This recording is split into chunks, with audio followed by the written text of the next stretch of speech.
Abramos nuestras Biblias en el capítulo 24 del Evangelio de Mateo. Hemos estado semana tras semana, capítulo tras capítulo, verso por verso, a través de este fascinante evangelio construido literariamente sobre 5 columnas que son estos 5 sermones, capítulos 5 al 7, el Sermón del Monte, el capítulo 10, el entrenamiento hacia la misión para sus discípulos, el capítulo 13, las parábolas del reino, después el capítulo 18, asuntos domésticos, cómo debe de conducirse la iglesia de Dios. Estoy citando a Pablo allí en Primera de Timoteo. Y en quinto lugar, este sermón contrastante con el Sermón del Monte, que nos presenta 8 ayes, mientras el Sermón del Monte nos presenta 8 bienaventuranzas. Y ya estuvimos suficiente tiempo en el capítulo 23, leyéndolo, reflexionándolo, un capítulo muy fuerte, muy duro, porque ahí Jesús denuncia la falta de lealtad de su pueblo y con estos ayes expresa, o mejor dicho, ratifica esta sentencia que estos mismos judíos habían atraído sobre sí mismos al rechazar el amor del Mesías, como esta preciosa metáfora de la semana pasada, como la gallina que por proteger a sus pollitos muere en el incendio.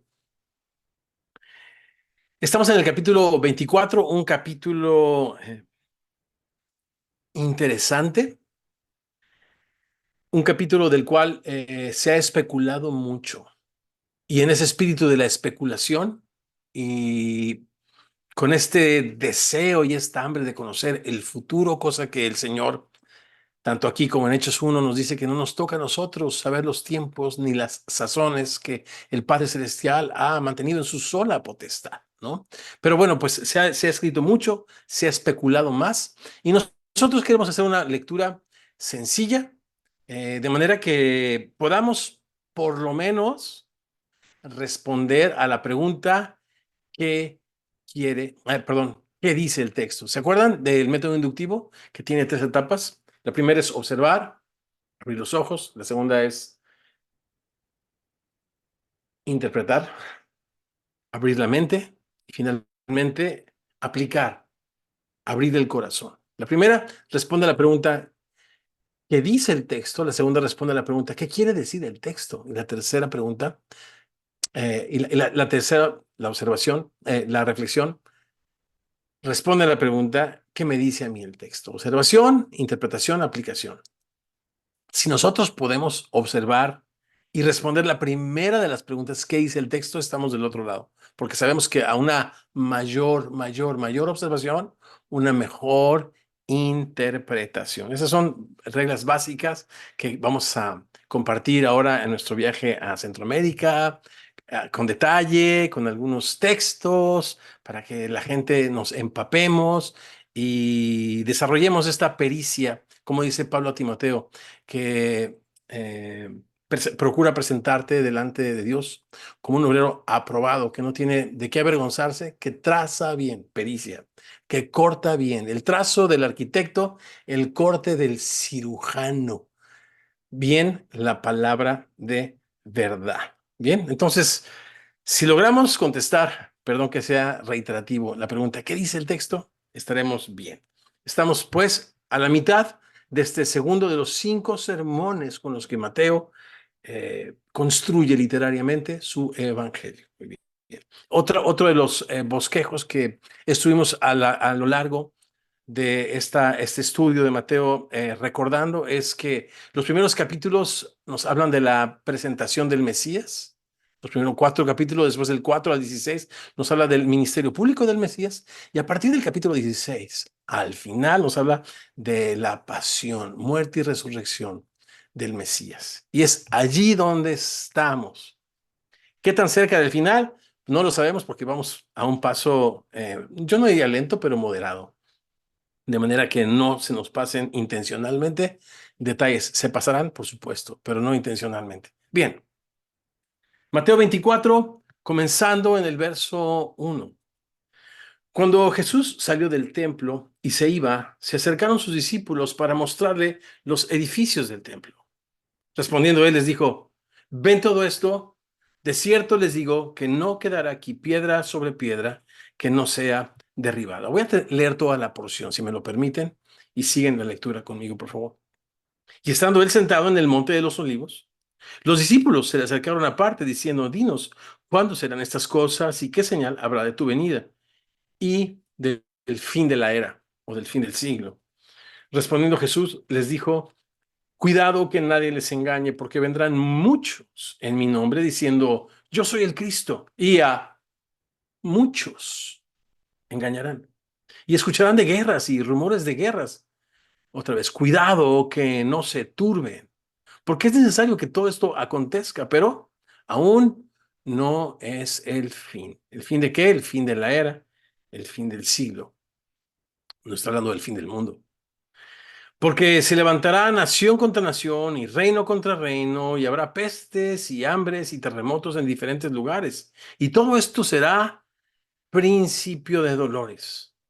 Entonces les entregarán a la tribulación y les matarán, y serán aborrecidos de todas las gentes por causa de mi nombre. Muchos tropezarán entonces y se entregarán unos a otros, y unos a otros se aborrecerán. Y muchos falsos profetas se levantarán y engañarán a muchos. Y por haberse multiplicado la maldad, el amor de muchos se enfriará.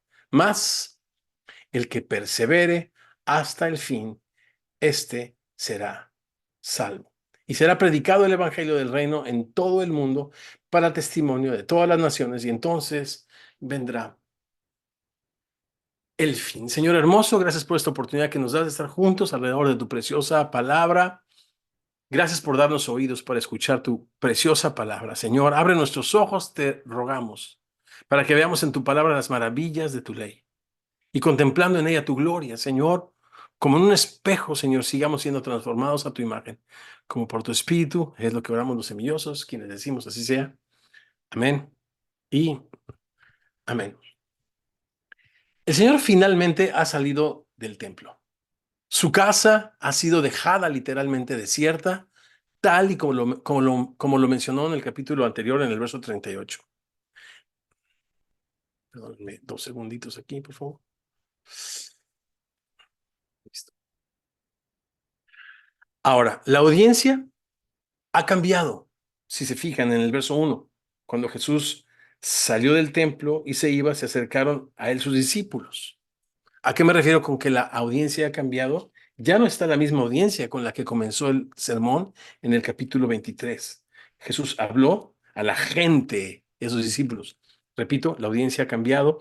Otros evangelios, los otros sinópticos ponen aquí la ofrenda de la viuda en el templo, lo recuerdan. Pero Mateo, perdónenme, intencionalmente continúa con el tópico, continúa con el tema y no quiere que nada nos distraiga del tema que Jesús ha planteado a través de estos 8 años. Repito, la audiencia ha cambiado, pero el tema continúa siendo el mismo. ¿Cuál es este? El inminente juicio que Israel ha atraído sobre sí, olvidando a su Dios y el pacto que había establecido de ser un reino de sacerdotes que velaran por los intereses de Dios en medio de estos pueblos de la tierra. A través de estos 8 años, repito, del capítulo anterior, Jesús ha denunciado tanto el pecado como la inminente sentencia de juicio que habría de venir sobre Jerusalén. Ahora, con esto en mente, pensemos, una de las imágenes, por eso quise leer toda la porción que leímos en el verso 8 de este capítulo 24. ¿Cuál es esta imagen? Principio de dolores. Esta imagen que Jesús usa para describir el futuro es justamente esa, principio de dolores o dolores de parto. Repito, es una imagen que él usa para describir el futuro. Es difícil poder describir el futuro y más difícil para nosotros poder entenderlo. Pero por eso, repito, Jesús usa esta imagen de una mujer parturienta, haciendo referencia a, repito, una mujer en esta espera, que por una parte, pues es una espera incierta, implica altos riesgos, en nuestro caso, todos los embarazos de Gavita, por ser el factor RH negativo, fueron de altísimo riesgo, tanto que perdimos a nuestra primera nena, no la perdimos, sabemos dónde está, pero sí, eran momentos de incertidumbre, de riesgo y por supuesto, y las mamitas lo saben mejor que los papitos, muy doloroso. Pero también tiene el más bello componente esta imagen de esperanza. Déjenme cerrar aquí, me empiezan a aparecer cosas. El más bello, repito, componente de esperanza y paciencia, ya que lo que se está gestando en ella, pese a todas las complicaciones habidas y por haber, es una nueva vida. Y eso es de lo que al final del día se trata el evangelio, sacar a la luz la vida, ¿no? El nacimiento de la vida. Una nueva vida es lo que Jesús vino a traer a este mundo. Un mundo corrompido por la desobediencia y por el pecado del hombre, pero que ahora venía a redimir a través de su muerte en la cruz del Calvario. Un nuevo comienzo, un nuevo día para la humanidad, una nueva era. Leemos en Apocalipsis, al final en el capítulo 21, y el que estaba sentado en el trono dijo, ¿recuerdan? He aquí yo hago nuevas todas las cosas. Y para referirse a esto que el Señor terminará hasta el día de Cristo, usa esta imagen, la imagen de los dolores de parto o principio de dolores. Por tal razón, estos 14 versos los bosquejé en 4 sencillas reflexiones bajo el título de principio de dolores o dolores de parto. Principio de dolores en Israel, versos del 1 al 5. En segundo lugar, principio de dolores dentro del Imperio Romano, versos 6 al 8. En tercer lugar, principio de dolores en los discípulos, versos del 9 al 10. Y después, principio de dolores en la iglesia. Y pensemos en esta, repito, tensión. Yo recuerdo nuestra primera nena, bueno, y todas las demás también. Eh, una vez que pasaba el mes 3 o 4 de gestación, yo la pasaba pegado a la pancita, porque eran y siguen siendo niños muy inquietos. Y yo recuerdo la primera vez que sentí la piernita de uno de mis hijos golpear mi cachete, me caí de la impresión y del gusto y me puse a llorar. Repito, había un gozo anticipado increíble. Pero por otra parte, en nuestro segundo embarazo, el de nuestro hijo ahora primogénito, Israel, después de la nena que partió con el Señor, Noemí, mandaron a Gavita a descansar y a guardar reposo todo el embarazo, porque aparte del embarazo de alto riesgo por la pérdida del parto óbito de mi esposa y el factor de RH negativo, también había una amenaza de aborto por un sangrado que no podía detenerse, ¿no? Entonces fue complicado. Veníamos de un susto y de una tristeza muy grande en las conversaciones de esta semana en células. El icebreaker, ¿lo recuerdan? La pregunta rompehielos es: ¿cuál es el dolor más grande que has sentido? Algunos se iban a un dolor emocional, otros se iban a un dolor físico. Y mi esposa, sin titubear, dijo la pérdida de nuestra primera hija, ¿no? Fue un trauma tremendo que nos seguía, la sombra de ese trauma durante el embarazo de Isra. Pero entonces, imagínate esta tensión, la tensión entre la esperanza de ver, escuchar, llorar y abrazar a nuestro pequeñito y por otra parte, pues el recuerdo de la pérdida, el peligro y el riesgo en el que estaba ella. Entonces, esta es la imagen. Es una imagen que tiene que ver con una nueva vida, que tiene que ver con esperanza, pero que tiene que ver con situaciones que van encreciendo poco a poco hasta un clímax para que al final se manifieste, en este caso, la vida del bebé. Principio de dolores en Israel, en el imperio, en los discípulos y en la iglesia. Otra vez, en esta ocasión no vamos a tener un estudio muy profundo, lo vamos a robustecer un poco más mañana. Estén pendiente de la enseñanza en el app de Mañana en Semilla aquí en California, en vivo y a todo color. Pero ahora, lo que yo quisiera, y durante estos capítulos, es poderlo leer poniendo sentido a la lectura, de manera que lo podamos entender. ¿Ok? Bien, el verso 1. hablemos del templo. Dice que cuando Jesús salió del templo y se iba, repito esto en cumplimiento al verso 38 que dice, vuestra casa les será dejada desierta. Y cuando se iba, se acercaron sus discípulos para mostrarles estos edificios imponentes. Este templo, conocido como el segundo templo, fue construido por Zorobabel, o la parte del santuario fue construida en el año 538 por Zorobabel, repito, con la autorización del rey Ciro de Persia. El templo fue renovado por el rey Herodes el Grande a partir del año 20 antes de nuestra era. Y nunca paró de hacérsele renovaciones. O sea, Herodes nunca se detuvo de seguir perfeccionando, renovando y construyendo más y más de este majestuosísimo templo hasta el día que murió en el año 4 de nuestra era. La gente que ha ido a Israel, hay un tour por debajo del templo y se ven estas murallas originales de este segundo templo y te llevan a un lugar hasta el extremo occidental, norte, donde se ve la pared que no está terminada. En otras palabras, en la mente de Herodes era seguir y seguir y seguir. Y a Herodes el Grande se le atribuye la construcción de tremendas... era un extraordinario constructor. Una de esas construcciones fue cuando se fue a refugiar a un fuerte en el desierto de Judá que se llama Masada, también impresionante. Ahora, Flavio Josefo, un historiador judío del siglo I, ofreció una descripción detallada del templo. En estas obras que él escribió, una de ellas se llama Antigüedades y la otra La Guerra de los Judíos.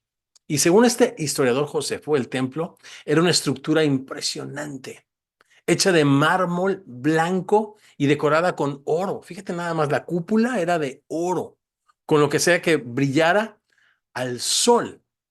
Y se dice que estos soldados romanos llenos de avaricia y de codicia, cuando vieron este templo majestuoso, parece ser que las órdenes del emperador Tito, cuando fueron en el año 70 a acabar con esta revuelta, era no tocar el templo, pero por estar borrachos y por estar llenos de codicia, se dice que estos soldados romanos incendiaron el templo. Y efectivamente, para después de haberse incendiado, llevarse todo ese oro derretido de la cúpula, acabaron con cada una de las piedras de mármol que hacían que este gran templo desde lejos parecería una gran montaña de nieve. También Josefo destacó que era una maravilla arquitectónica de su tiempo y que su belleza y tamaño superaban, decía Josefo, la de muchos otros templos antiguos. Describió también cómo las piedras del edificio eran tan blancas, repito, que desde la distancia parecía una montaña nevada. Vamos al verso 2. Y entonces en el verso 2 les dice, ven todo esto, de cierto les digo que no quedará aquí piedra sobre piedra. Es interesante porque esto de ven todo esto pudiera ser una descripción ambigua, sí, que reacciona a la expresión de asombro de los discípulos, mostrándole a Jesús el templo, pero también el Señor está tratando de unir los puntos. Sí, por una parte está el templo, pero por otra parte están los ayes. Y cuando digo que es una expresión ambigua, es que se refiere en ambos sentidos a ambas cosas. En otras palabras, Jesucristo está tratando de unir la majestuosidad de ese templo, ¿no? Maravilloso, que era el corazón religioso y político de Israel en Jerusalén, por lo cual ellos estaban llenos de orgullo, ¿no? Tan era su orgullo que rechazaron al autor de la vida y lo crucificaron al Rey de Gloria. Qué increíble, ¿no? Era su confianza en el templo y en sus ritos, etcétera, etcétera. Entonces Jesús dice, ¿ven todo esto? Estos ayes que el Señor ha pronunciado de este juicio inminente que vendría sobre Jerusalén y por otra parte el templo, ¿no? Ven todo eso, de cierto les digo que no quedará aquí piedra sobre piedra que no sea derribada. Y ya les platiqué cómo fue que Efectivamente, no hubo rastro de ese templo por la avaricia de aquellos soldados que quisieron llevarse todo el oro una vez sido incendiado en el año 70, 40 años después de que Jesús pronunció estos ayes. Verso 3. Y estando él sentado en el monte de los olivos, es esta montaña que está justo frente, sigue estando frente a lo que era este segundo templo. Y sentado en este monte de los olivos, y este discurso en el capítulo 24 se le conoce también como el discurso del monte de los olivos, se le acercaron aparte diciendo, dinos, y escuchen entonces las preguntas. ¿Cuándo serán estas cosas y qué señal habrá de tu venida y del fin del siglo? Parece ser que es una pregunta doble y por eso a veces es un poco complicado seguir el rastro de la respuesta a la primera y la respuesta a la segunda parte de la pregunta o a la segunda pregunta. ¿Cuándo serán estas cosas? ¿Qué cosas? La destrucción del templo llevada a cabo, repito, por el emperador Tito, o en este caso era general todavía, en el año 70. ¿Y qué señal habrá de tu venida? Y esta palabra venida es la palabra parousia o parusía, que tenía que ver con la visita de una personalidad política de gobierno y cuánto más de la presencia del mismo rey en una provincia. Era un suceso histórico, era algo que podías vivir una vez en la vida y esto traía pues demasiada abundancia, demasiada crecimiento, desarrollo al lugar donde iba y era toda una celebración que tenía que ver con concursos, que tenían que ver con tantas y tantas cosas cuando el emperador se dejaba ver la parucía.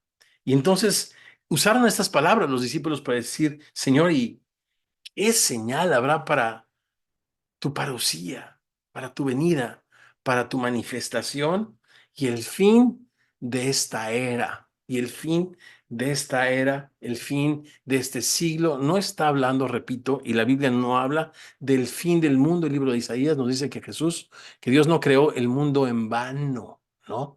Esas metáforas apocalípticas y tenemos chicos, si no estuvieron con nosotros a través del libro de Apocalipsis, este género apocalíptico, del cual tiene este sermón del capítulo 24 un par de pinceladas hacia el final del capítulo 4, lo vamos a mencionar, pero básicamente este género tiene que ver con esta tensión entre lo natural y lo sobrenatural, estas imágenes que describen lo natural y lo sobrenatural para revelar una realidad presente y hacernos reflexionar cuál es nuestro papel en el presente, en el reino de Dios, mientras Jesucristo se manifiesta en el fin de esta era. ¿Cuál es esta era? Esta era caracterizada por la rebeldía, por el odio, por la falta de justicia, de esperanza y de fe, ¿no?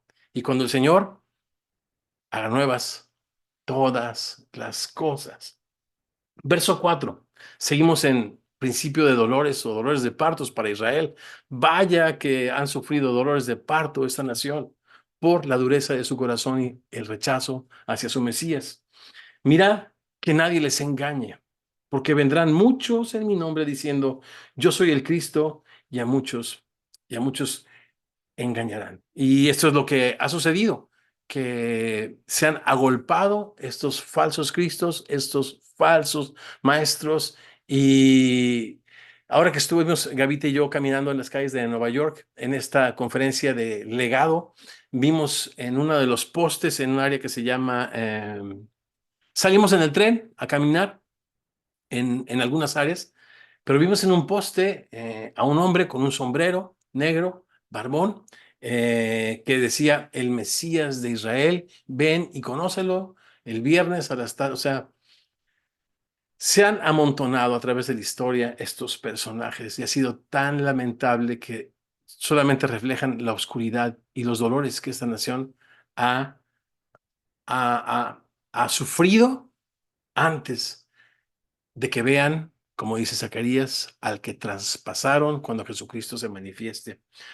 También es principio de dolores en el Imperio Romano. Veamos los versos 6 en adelante. Dice, oirán de guerras y rumores de guerras, y miren que no se turben, porque es necesario que todo esto acontezca, pero aún no es el fin. Otra vez, eh, las palabras que se repiten por tercera vez habla del fin y hay que subrayar todas estas palabras y hacer una lista y tener un panorama de lo que Jesús está hablando, ¿no? La pregunta tiene que ver con el fin de la era, ¿no? Caracterizada, repito, por la dureza y la incredulidad del hombre, con todas sus terribles y horribles consecuencias descritas aquí por Jesucristo como dolores de parto.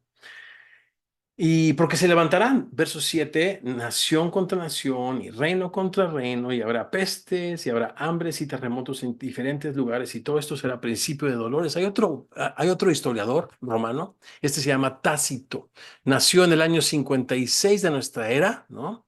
Después del Señor, y murió en el año 120, y él eh, fue muy reconocido por su capacidad literaria y hace unas muy buenas descripciones justamente de cómo el imperio romano en esta época, a finales del siglo I, fue convulsionado con revoluciones, fue convulsionado con guerras, fue convulsionado con pestes y es tan minucioso, parecería que lo que está aquí Jesucristo describiendo es una casi copia calca de lo que este historiador Tácito relata de lo que fue este primer siglo. Otra vez, Jesús está describiendo cómo será este periodo de tiempo entre cuando sucedan estas cosas a Israel y el momento de su venida. Y yo creo que estas cosas no se limitan al primer siglo, sino esta historia, no solamente la historia del Imperio Romano, sino estas guerras y rumores de guerras. Habrá habido guerras más terribles que las que el siglo XX atestiguó, las tremendas pestes que la medicina no les puede hacer frente y millones de personas siguen muriendo por esto. Digo, esto ha sido, parece ser, un constante en este periodo comprendido entre cuando suceden estas cosas y el momento de su venida en el entendimiento que el pueblo de Dios vive con una expectativa del regreso de Jesucristo, con un gozo anticipado de las cosas, pero también con una gran paciencia enfrentando estas situaciones. Repito que en el imperio fueron más que ciertas y ya podremos durante la semana ir leyendo estas cosas y compartiéndolas en nuestras conversaciones en células.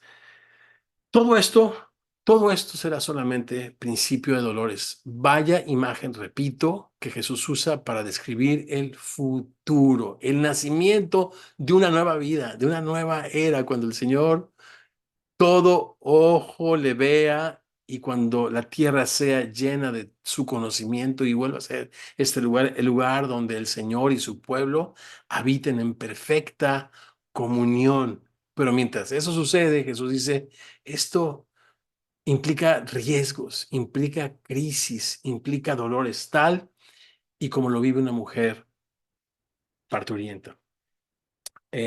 9. Principio de dolores también en los discípulos del Señor. En todas las edades, no solamente en el siglo I, reflexionemos, chicos. Entonces les entregarán a tribulación y les matarán y serán aborrecidos de todas las gentes por causa de mi nombre. Otra vez, es importante hacernos la pregunta, ¿esto para quién es? La Biblia dice que todo aquel que quiere vivir piadosamente para agradar y servir a su Señor sufrirá persecución y Jesús nos dice a los discípulos, somos bienaventurados cuando digan toda clase de mal contra nosotros mintiendo. Y dice el apóstol Pedro, no como malhechores, sino como cristianos, por defender el nombre de Jesucristo y la justicia que Él vino a establecer en su reino, que ha venido ya a nosotros, pero que físicamente se manifestará cuando en esta parucía todo el mundo le vea. Eh, los discípulos seremos entregados a tribulación, nos matarán, serán aborrecidos de todas las gentes por causa de mi nombre. Y no es que el reino de Jesucristo no haya venido, sino que su reino, dice Jesús, no es de este mundo, ¿no? Este mundo con sus apariencias, con sus afanes, con sus deseos pasa y no podemos amar al mundo ni las cosas del mundo. Si así fuese, el amor del Padre no estaría en nosotros, ¿no? Los deseos de los ojos, los deseos de la carne, la vanagloria de la vida que no procede de este mundo. Y es por eso que el mundo nos aborrece, no solamente a nuestros hermanos en el primer siglo, sino a través de todo este periodo que Jesús describe como dolores de parto hasta su manifestación. Es necesario que no solamente creamos en el Señor, sino que padezcamos por causa de Él, escribe Pablo a los Romanos, verso 10. Muchos tropezarán.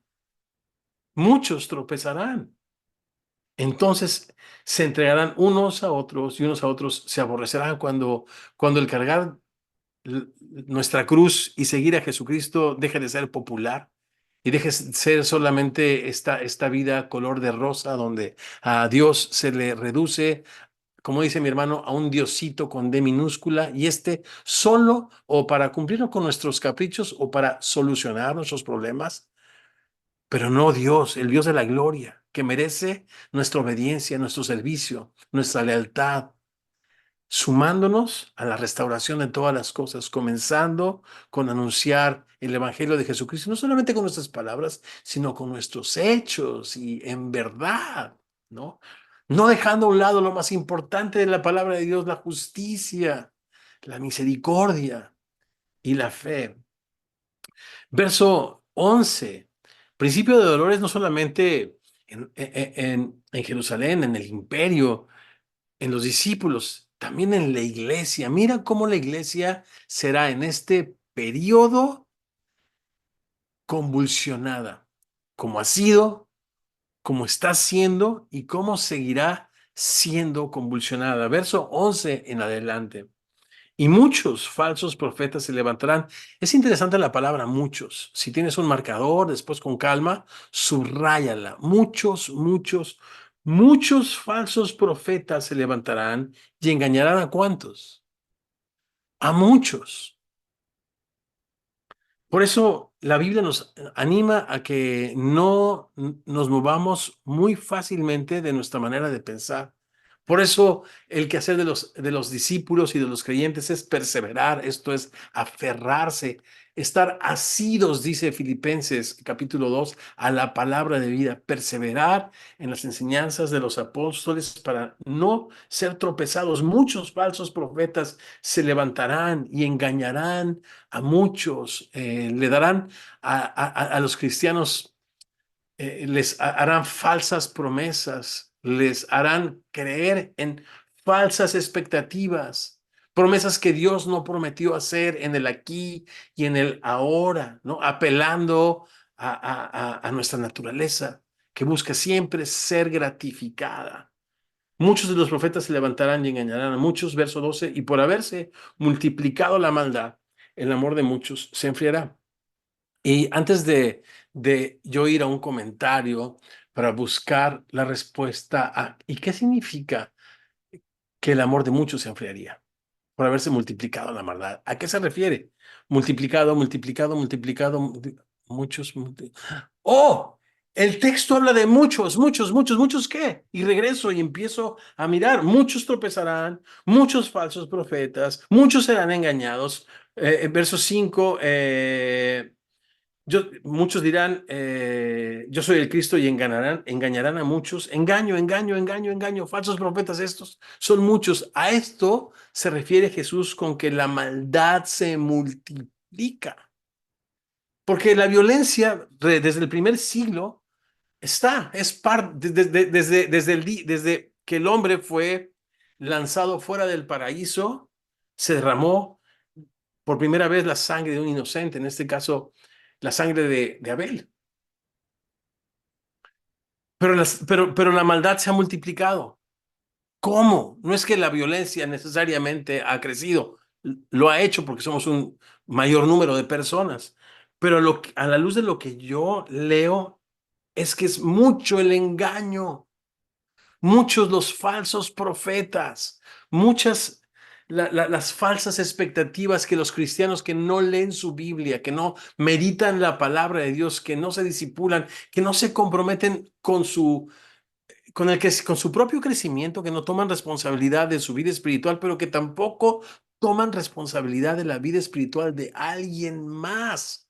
Y el modelo bíblico es esto que tú has escuchado de mí, dice Pablo a Timoteo: encarga a hombres fieles, tercera generación, que sean capaces de enseñar a otros, cuarta generación. Estar involucrados en el discipulado, siendo discípulos, es la única manera de poder estar asidos a la palabra de vida y entonces no ser engañados, porque la maldad, esto es el engaño y la mentira, se multiplicará y entonces el amor de muchos se enfriará. ¿Cuál es el amor?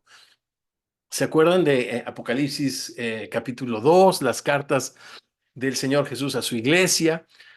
Esta primera iglesia a la que le escribe, a la iglesia en Éfeso, una iglesia muy preciosa, pero que tenía contra ella que habían perdido su primer amor. ¿Y recuerdan cuál fue nuestra reflexión cuando pasamos por ahí, semillosos?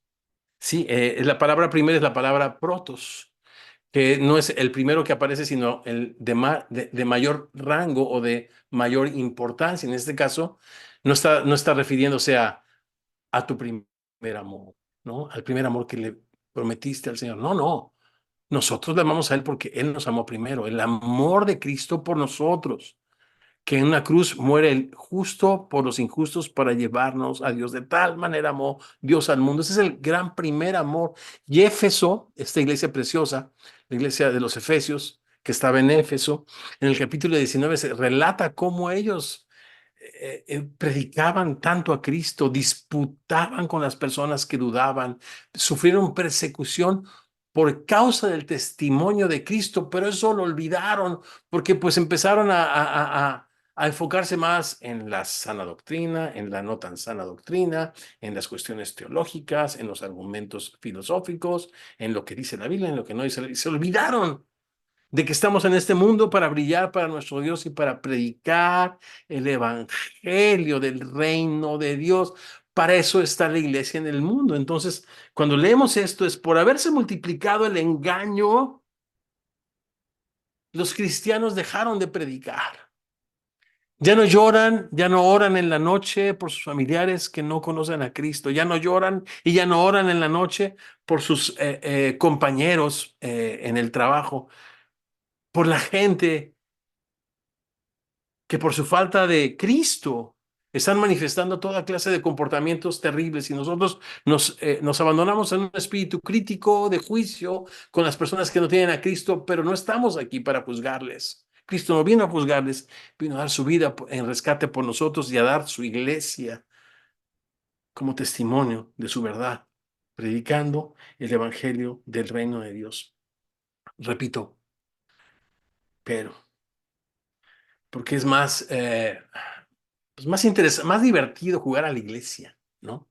Más divertido predicarnos los unos a los otros, ¿no? Nos olvidamos de la gente que no conoce a Cristo. Y por haberse multiplicado el engaño, el amor de muchos y en muchos se ha enfriado. Y esto es la característica, otra vez, de este periodo entre que sucedieron estas cosas en Jerusalén y el regreso del Señor. Y eso está presente el día de hoy.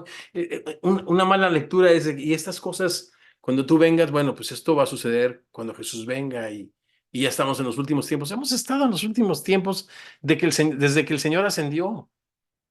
Estamos en este tiempo que Romanos le llama la plenitud de los gentiles, ¿no? Donde los gentiles, la gente de las naciones, somos incluidos en el proyecto de Dios. Siempre lo fuimos. Donde el Señor llama no solamente a Israel, sino a todos los que están lejos. Y estábamos lejos al conocimiento de su santo Hijo Jesucristo. Verso 13.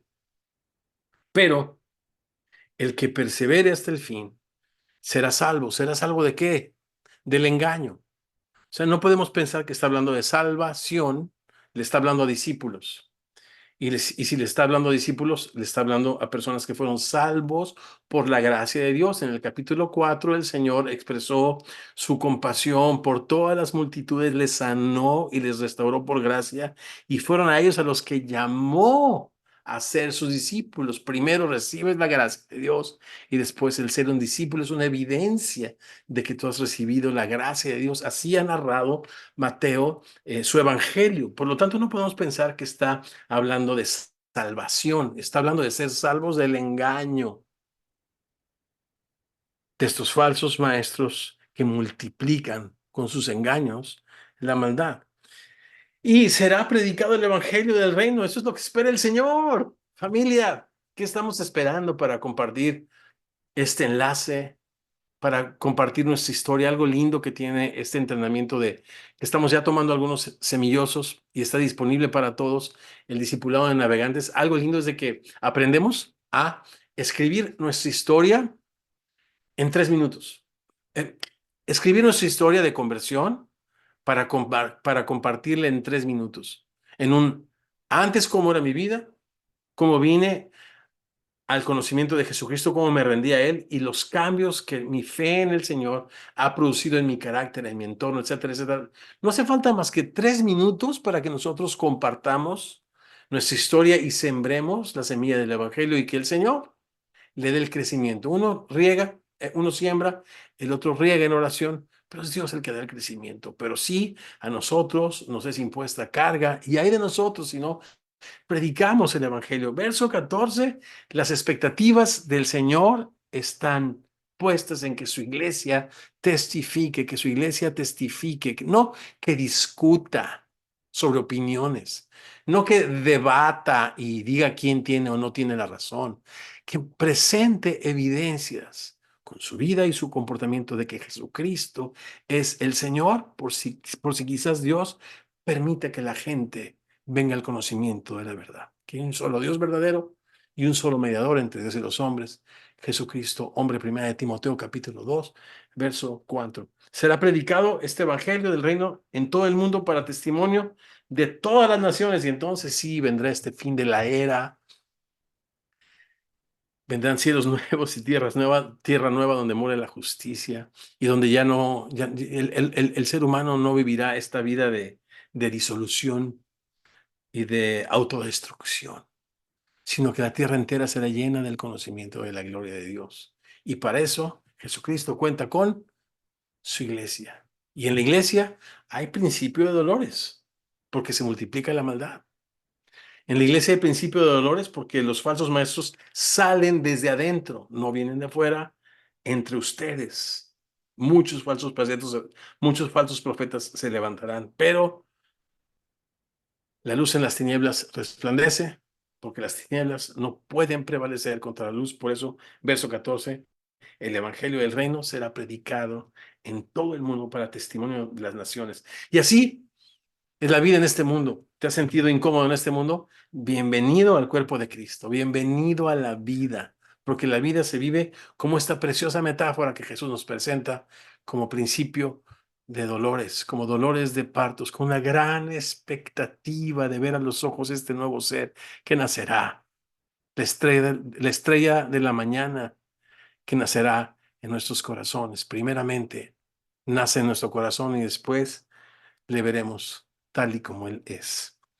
Oramos antes de tomar juntos la cena del Señor. Señor precioso, ayúdanos a